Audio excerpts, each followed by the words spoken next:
cast and waive. I'd like to reserve 5 minutes of my time for rebuttal. Thank you. In this appeal, we ask this court to reverse an $8,000 sanctions award against Mr. Rush because there was no legal basis for that award. As you'll recall, this is that case where Mr. Rush got into a short 5 to 10 minute argument with a very experienced expert witness, Dr. Shahnasarian, during a break in a CME exam. There's really not much dispute about the facts, and the brief discusses those facts in detail, but there are just a few observations I want to make about what happened that I think is important for us as we talk about this case today. The first is that this was an argument that was over a substantive point of law. The argument occurred while Mr. Rush was attempting to protect the interest of his client, a 73-year-old man who suffered some brain damage as a result of the accident in this case. Dr. Shahnasarian was arguably violating the local rule on the conduct of CMEs by asking Mr. McKibben to fill out a very long and detailed questionnaire. Mr. Rush had specifically objected to any such questionnaire, had long experience with Dr. Shahnasarian, did not think it was going to be an issue, was surprised to find it was an issue, came down to the exam, and that's when this argument took place.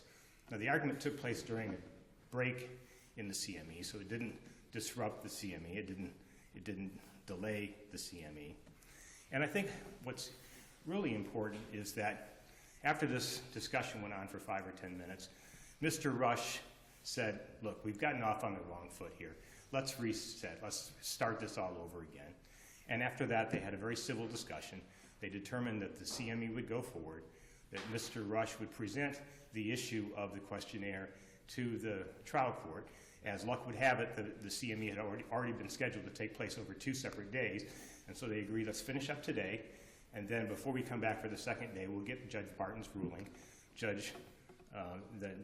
Mr. Rush then filed his motion. Judge Barton granted his relief in part, and the CME continued without any further incident.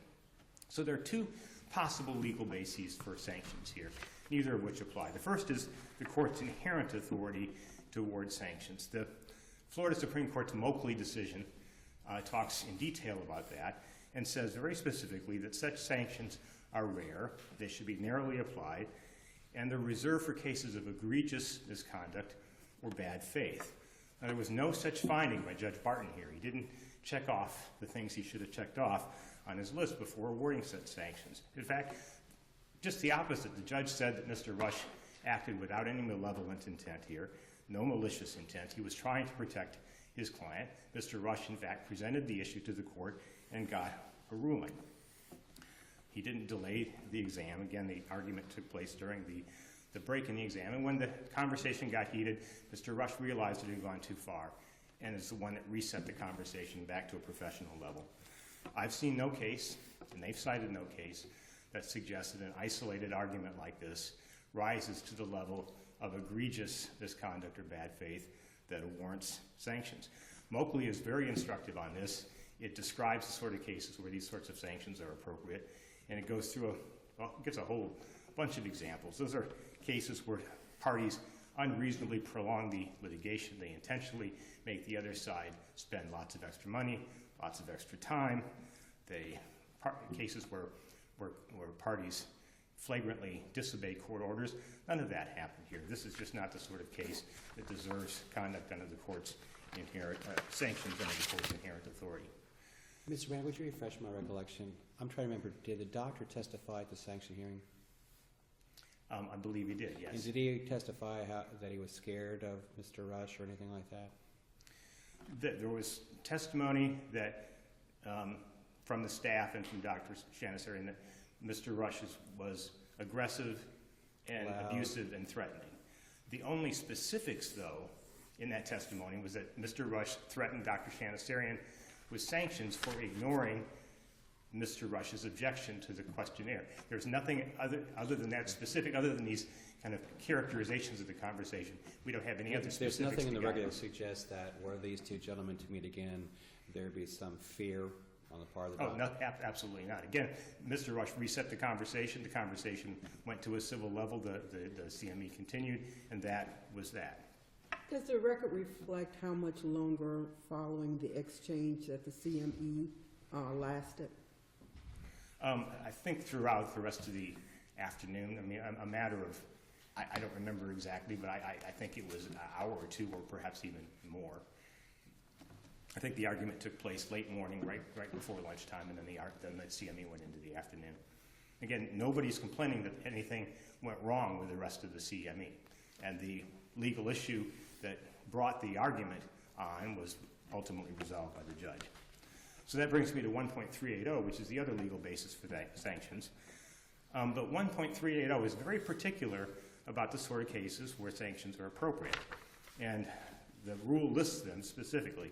1.380.8.4 says that if one side fails to respond to the other side's discovery and someone has to file a motion to compel and undertakes expenses to compel that discovery and the other side was wrongful, then you can award sanctions. Of course, that didn't happen here. If one side violates a court order and causes the other side expense, then sanctions are appropriate. That didn't happen here. You can award sanctions for failure to admit a request for admission. That didn't happen here. You can award sanctions for if you have to compel answers to depositions and you incur time and expense in order to bring such a motion. That didn't happen here. That's the limit of 1.380. If you look at all of the prongs of 1.380 apply, what they talk about is cases where one party causes the other side to incur unnecessary time and expense. Then the other side is able to recover that time and expense, get recompense for that loss. There was no loss here. The other side didn't suffer any time and expense as a result of what happened here, other than the fact that they defended against a motion that Judge Barton thought that was at least in part well taken. And Judge Barton, in granting in part Mr. Rush's motion, there's no observation in that order that Mr. Rush did anything wrong in bringing the motion or that he shouldn't have brought that motion. So the motion itself is really irrelevant here. It was focused entirely on that argument. So where does the relationship of the amount of sanctions, the attorney fees, and the court costs come from? I think that the judge pulled a number out of the air. The other side had asked for $26,000, and Judge Barton thought that was too high and came up with $8,000. I'm concerned that this case suggests that if you file a motion for sanctions and you allege failure to preserve evidence, coaching the plaintiff, instructing the plaintiff how to answer and filing copyrights, and you lose, you're getting compensated for bringing a motion that if the court was going to use its inherent power for a frivolous motion, sounds like sanctions should have been levied the other way. Because it seems to me that if the defendant's doctor staff is the one who told him to shred it, that's a witness within their control that they should know before they filed. So I'm trying to figure out what's the relationship for due process purposes of this $5,000 award to this type of conduct. No, I think your point is precisely the point I tried to make in our briefs, is that essentially Judge Barton inadvertently rewarded the other side for putting the parties through this 3-day wild goose chase, 99% of which turned out to be a complete waste of time. If you look at their original sanctions motion and the time spent in the sanctions hearing, there's like 400 pages of transcript. 40 pages of the transcript relate to this argument. The other 360 pages all relate to this stuff that Judge Barton said was unproven. So Mr. Rush has to spend 3 days defending his conduct. He's largely vindicated, other than the issue about the argument, and he ends up having to spend an additional $8,000, which is just, to me, insult to injury. So I think that's exactly the point that we were trying to raise here. Now, this is not to say that I don't understand perfectly where Judge Barton's coming from. You've all sat as trial judges, and we've all been doing this a long time, so we know how important professionalism is. But it does no disservice to professionalism to say that Judge Barton went too far here. You all tried cases before you went on the bench. You know how hard it is in the trenches. We are all supposed to zealously represent our clients. And that means we're in arguments every day. They're supposed to be civil arguments, they're supposed to be professional arguments, but we're in arguments every day.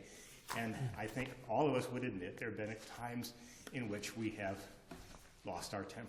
But I have never seen a case anywhere in Florida jurisprudence that says that an isolated loss of temper should result in an $8,000 sanction. And particularly, and I think this is what Judge Barton overlooked here, is that Mr. Rush was the one that brought the conversation back to where it should have been and turned it back into a civil conversation. Mr. Rush didn't do anything to obstruct this CME. He told his client to go to the CME. He thought that Dr. Shahnasarian would observe the uniform order, which he didn't. When the issue came to a head, he brought it to the attention of Judge Barton, got the relief, at least part of the relief he wanted. That's exactly what we should encourage lawyers to do. Sure, he lost his temper. Sure, that was wrong, but it wasn't the basis for an $8,000 sanctions order. We think this is a very serious issue to Mr. Rush. He's got an otherwise unblemished professional record, as Judge Barton observed. We think that the sanctions order here is wrong as a matter of fact, and as a matter of law, it should be reversed.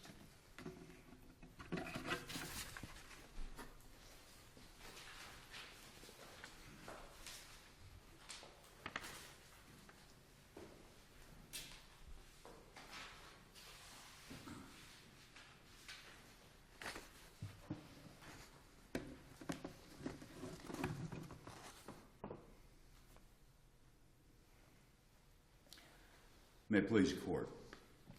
I'm Dan Mitchell with the Barr, Merman, and Tonelli firm, and I represent the Appellees in this case, Verge and Riviera Pools. Brevity, I think, is a virtue, and I'll be brief. We agree that the Moakley case, which is cited at appellant's initial brief at 10, is controlling.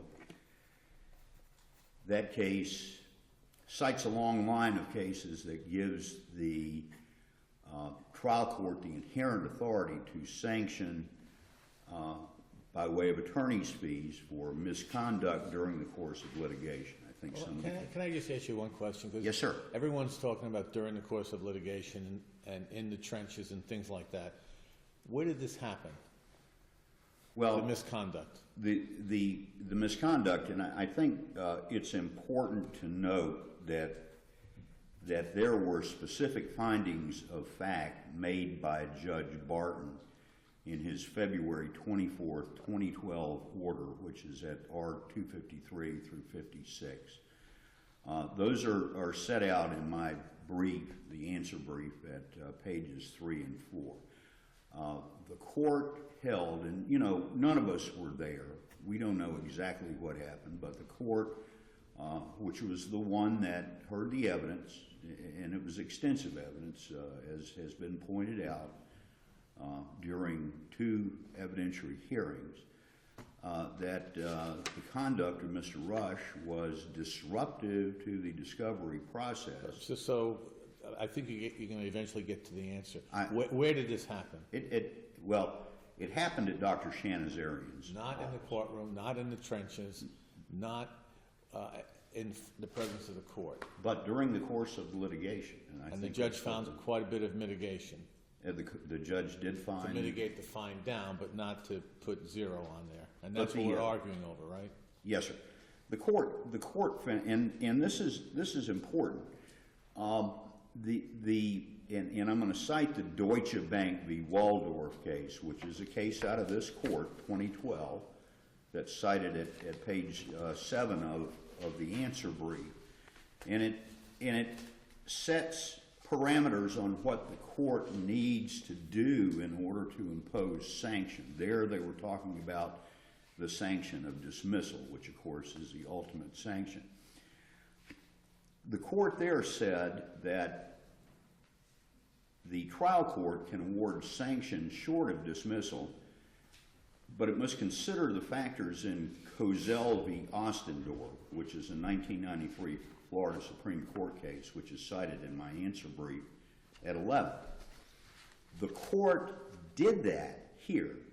It specifically cited in the order awarding sanctions, the R266 through 68, it cited the Kozel factors. Yes, Your Honor, it's true that the court found some of those factors were mitigating, that were in favor of a lesser sanction. Bear in mind here the defendants asked for $26,000, and that figure was not just pulled out of the air. That figure represented the attorney's fees and costs incurred in this motion, and it was not a frivolous motion.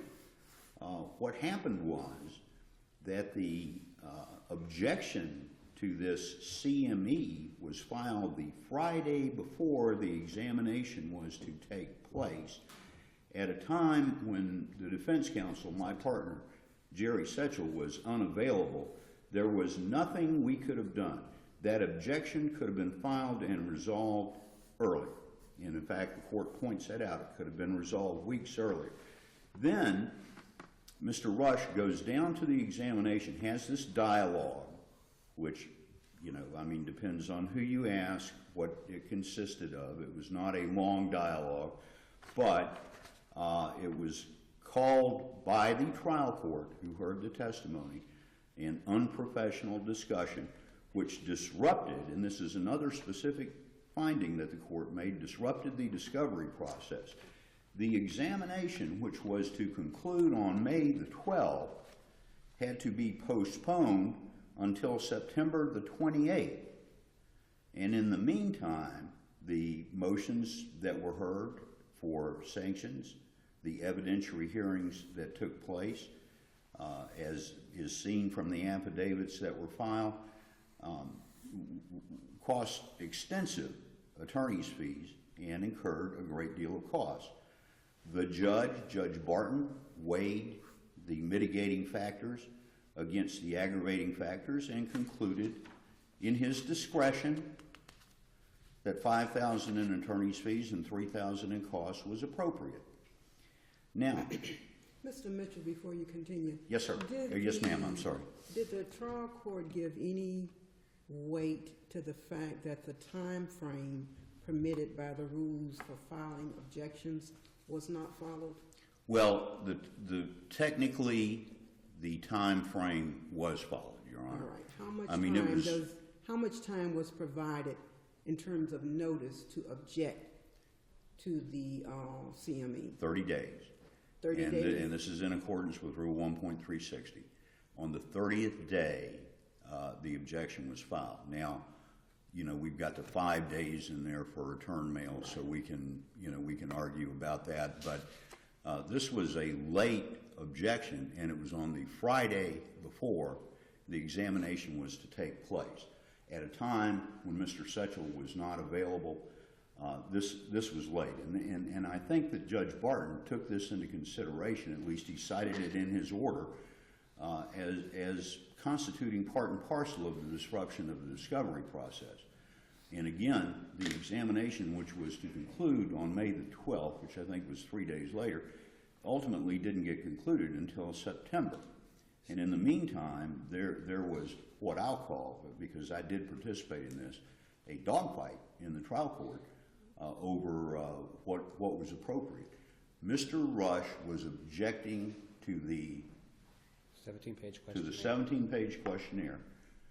Judge Barton found, and Dr. Shahnasarian testified, that this was part and parcel of his examination. This wasn't just some tool for harassment, and the judge ultimately sustained that and said he's going to have to complete it. Let me ask you this on one of your earlier points. Yes, sir. If it is conceded that Mr. Rush's objection was filed timely within the rules, why is it sanctionable that the other side's not available? Well, it isn't sanctionable. Okay, and so how can that be a factor of criteria to impose this thing? Because the other side was unavailable to receive a timely filed objection. And if I understand correctly, the CME was not canceled. It was still going to progress. Technically, Your Honor, it is not sanctionable. However, as counsel pointed out, we've all been there. And, we've been in a position where you get these last-minute Friday afternoon objections.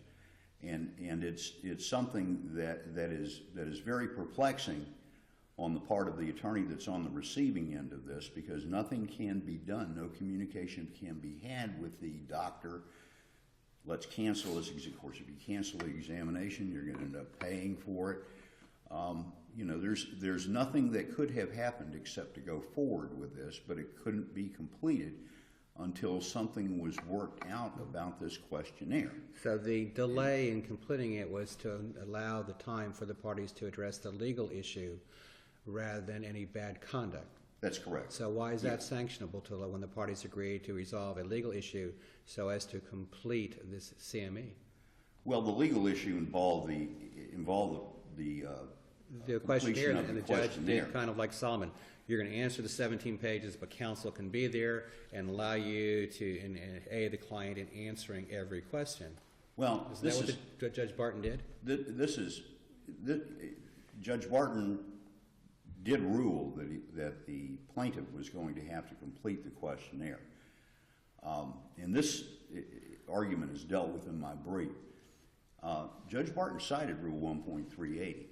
Rule 1.380 allows, and this is A1 of the rule, allows a party to object to an IME. Rule 1.380A4 says that attorney's fees can be awarded in a motion to compel. Now, Mr. Rush's objection was based on the questionnaire. The judge ruled that that objection was not well taken and that the questionnaire was going to have to be completed. I cited the Stinson case, which is very late in my brief. It's at page 10. And it cites federal authorities that encompass and permit the award of attorney's fees where an objection to discovery has been heard rather than a motion to compel. And in my mind, it's 6 and 1/2 dozen in the other. And the objection was not upheld. So there's a basis for the award of expenses of the motion under Rule 1.380 in the case law interpreting it. Now, there was no disregard of a court order by Mr. Rush. We freely admit that. But the cases, and this is the Deutsche Bank case, says that it can be either intentional action or disregard of the court directives. Now, I think that from what I'm hearing, this court is scrutinizing the actual conduct of Mr. Rush and whether that rose to the level. And I think that if this court, in all candor, if this court finds that Mr. Rush did not commit any sanctionable actions, then certainly the order should be reversed. However, if the court thinks that a specific or an express, as the Moakley court called it, finding of bad faith is necessary, then there's authority, and I'll cite to the court the Ham case, Ham v. Dunmire, which is a Florida Supreme Court case, 2004.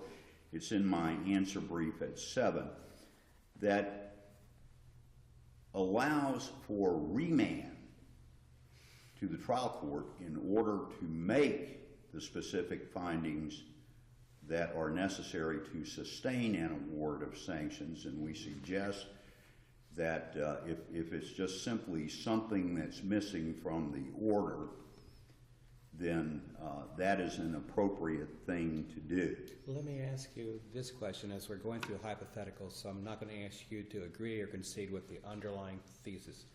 Let's assume for the purpose of the question that we are testing what is the limits of the trial court's inherent authority to impose a sanction.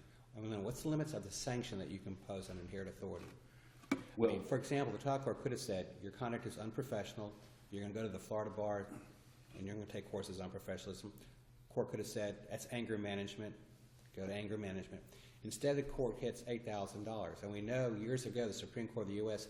even put a cap on punitive damages by a multiplier, if you will. So where do we find the limits of the trial court's authority? Because if this is supposed to be a sanction for the conduct, there should be some nexus between the conduct and the sanction if it complies with what the due process clause. There's two things I'd like to say about that, Your Honor. First of all, I think there's a spectrum depending upon the factors that are set out in Cozell. It could go all the way from, and I don't want to call what you're saying a wrist slap, but, you know, going to a professionalism course, reporting at the bar. Those are serious things. The spectrum moves to monetary sanctions. The spectrum moves Maybe a combination. to some of the other sanctions that are set forth in Rule 1.380, and I think it goes all the way to what the courts call the ultimate sanction, which is dismissal. And so somewhere along those lines is the court, in its discretion, has got to find the appropriate point. Now, the second thing about that, if I may, is that the court must find the sanction equivalent to or fitting the offense. But I think in this case, the court looked at what the expenses were of the defense in litigating this. And I think the record will amply reflect the fact that rightly or wrongly, and perhaps if I had been in Mr. Rush's position, I'd have done exactly the same thing. But rightly or wrongly, the fight that he put up over this was very expensive from the standpoint of defense. There were, you know, The expenses were related to the 3-day hearing on the motion for sanctions or to some other area? the vast majority of them were related to the motion for sanctions, Your Honor. And so, you know. And he had no control over whether someone filed a motion for sanctions or simply agreed to terms and reschedule the CME, which is eventually what was done, right? He had no control over that, and I'm sure that he would prefer that it had not happened. But I mean, it worked out ultimately, right? it ultimately worked out. The case went to trial. The verdict was what the verdict was. If he apologized, said, I'm really sorry, I shouldn't have done that, overreacted, and you accepted the apology, it would have been done. Perhaps. But it was chosen to Actually, the go person for who was sanctions. offended was the doctor. It wasn't the defense lawyers. It was the doctor who Well, had the difficult argument. You know, Your Honor, I really That's don't why think. I asked the question. If the doctor's testifying, this intimidated me or something, I can understand that. Or I don't want to deal with him in the future. But if it was one of those things they worked through, they had a bad bump in the road, what next? Yeah, I mean, I think Mr. Rush is a professional guy. I dealt with him. I tried the case with him. I like it. Dr. Shahnasarian, I've been on one side or the other of him, and I think they're both professionals. But I don't think that's what the judge was doing. I think that the judge was taking a look at this situation, seeing what happened. It was something that he did not want to allow to go on in a case that was in front of him, and he chose an appropriate sanction. I guess what I'm concerned about with, you have a CME, it happens all the time. If someone is concerned about exactly who can attend, what's said, what forms are used, they can set those parameters out in the order. And apparently that wasn't done, correct? There's no court reporter there, there's no videographer, there's no permission with the attorney to specifically be there, but there's nothing prohibiting any of this, correct? That wasn't done in this case, Your Honor. Now, I will say that as pointed out. So it's like, should the penalty be prospective or for past conduct? And that's the dilemma I'm seeing here. Well, they're imposing a penalty for conduct you don't like, but for conduct that was not specifically forbidden going in. well, Your Honor, let me just say this about that. The Hillsborough County, as I think you know, has an order that's to be entered on these compulsory medical examinations. That was not done in this case because Mr. Rush never asked for it. And it's the order, I think. Okay, and that's not, it has nothing to do with the order on appeal. That's not even mentioned, correct? Well, it's not mentioned in either one of the judge's orders, but it is mentioned in the brief that was filed by the appellant in this case. And that order, is largely for the protection of the plaintiff. It would have avoided a lot of that. It would have avoided But it's not a in lot. Barton's order on appeal, is my question. It's not, no, sir. It is not in. So the fact that it could have done and it wasn't done may have avoided a lot of this, but then again, I'm not sure that it's an error of omission that is necessarily sanctionable because he didn't do it. I don't think. I mean, he obviously went bananas when he found out there's a 17-page form that the doctor's trying to put together in this independent medical examination. And he said, I don't think that's right. He runs down there, tries to smooth it over. He gets a little bit out of control. He's loud, et cetera, et cetera. There's getting pushback from this experienced CME doctor. And next thing you know, we got World War III going on. Yeah, I mean, that's about it, Judge. I mean, there's nothing in the order that talks about that form. You know, everybody who's had experience with Dr. Shahnasarian knows what his form is and, you know, how he wants it filled out. But that We don't know. if that's that not happened here. Okay. Yeah, we don't know about that. Okay. So anyway, Mr. Mitchell, yes, Your Honor. if you had to quantify the amount of time that this exchange lasted, would you say 30 minutes or less? I would say more in the vicinity of 10, Your Honor. I think So that. the IME was interrupted for 10 minutes, Yeah, I mean that's basically about it, and then and then it resumed. and then you know in due course it resumed, and Mr. Brandon is absolutely correct in what he said. It did go on the rest of the day. Dr. Shahnasarian couldn't complete it because it was supposed to be a 2-day exam anyhow, but he also didn't have his questionnaire, and so you know that's something that he had to wait for. That's all I've got to say unless the court has any other questions. Thank you very much. Oh, sorry.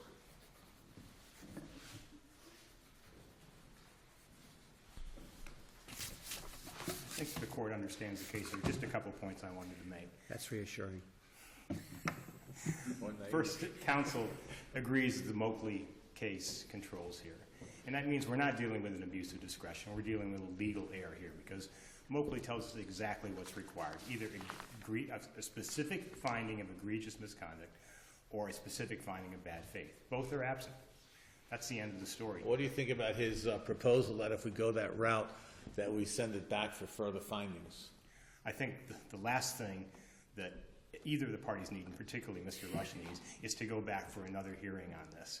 I mean, talk about a Pyrrhic victory to go back and spend more money when he's already spent 3 days and potentially is looking at $8,000. I just don't think that's the right thing here. Judge, here's the totality of Judge Barton's findings. It's in the record at 255. Here, Rush created an atmosphere of anxiety and hostility which disrupted the examination. Was That's that it. related to simply being an attorney in a doctor's office or to conduct he committed? He's talking about what happened in the doctor's office. During a break in the CME, Judge Crenshaw, you asked about how much of a delay there was. There was no delay. When Mr. Rush got there, Dr. Shahnasarian was actually out. He got called out for some reason. I don't remember why. And so Dr. Shahnasarian was out. The CME had already been stopped. Dr. Shahnasarian then comes in. He meets Mr. Rush in the waiting room. They start the discussion. They have the argument. The argument settled. The CME goes on. There's no disruption. So my question to Judge Barton is, where's the disruption? Where's the delay? But there are two critical aspects to Moakley, and you've been pointing this out, Judge Castanwayba, which is, one, egregious conduct or bad faith. And then secondly, it's designed to recompense the other side for the expenses they incurred. They didn't incur any expenses here. The only expenses they incurred were, one, Mr. Rush brought a legitimate motion to Judge Barton's attention. He got some of the relief that he sought. Judge Barton never said that that motion was the basis for sanctions, so the fact that they defended against that motion certainly isn't the basis for sanctions. The only expenses that they incurred here are the expenses that they suffered as a result of their 3-day wild goose chase in seeking sanctions. That's just wrong, and Judge Barton shouldn't have Let me ask you awarded a them for question. that. How do you address a situation that's disruptive if you don't file a motion for sanctions? What was their option? To do nothing? To just say, okay, thank you for going to the doctor's office, causing a disturbance, and have a nice life? I mean, do they have the right to test the waters to find out if that is a sanctionable offense? I think if the conduct had risen to an egregious level or had But demonstrated bad... how do you know that until you file your motion? If they had a good faith basis to file the motion. Something happened out of the normal. And they get a report from their doctor saying this was crazy. It's never happened before. And then they file this motion. Didn't they have the right to test the waters? Well, all they had to do was read the cases. I can tell you, I've read a lot of sanctions cases getting ready for this brief and for this case. There aren't any sanctions cases where a party gets into a 5-minute argument and a court sanctions them. The cases all are a situation where, let's say, instead of sending Mr. McKibben to the CME on Monday, Mr. Rush had said, forget it, you're not going. I don't like the fact that they didn't set forth the parameters. I don't like the fact that they're not agreeing to follow the uniform order. You're not going. Then the other side has to bring a motion. That's the kind of conduct that perhaps warrants sanctions. Or let's say, instead of, after the argument, instead of Mr. Rush saying, you know, we've gotten off on the wrong foot, let's start over again, let's deal with this in a professional manner. If instead of that, he had just grabbed Mr. McKibben and stomped out, then, you know, then you're well within the case law, because then they've suffered damages. They've suffered undue delay. They've suffered expense. None of that happened. All they had to do was read the cases. They would have seen that there's no basis for sanctions. And they didn't. Again, this 3-day sanctions hearing spends 40 pages out of 400 on what we've been talking about today. The whole rest of it is the stuff that Judge Barton found was unproven. They've been rewarded for bringing a wasted 3-day sanctions hearing. That's wrong, and the order should be reversed.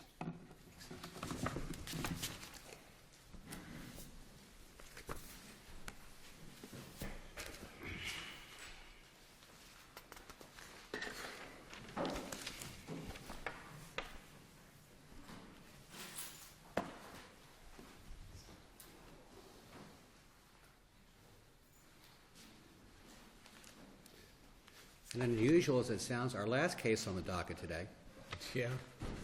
It's early, still morning.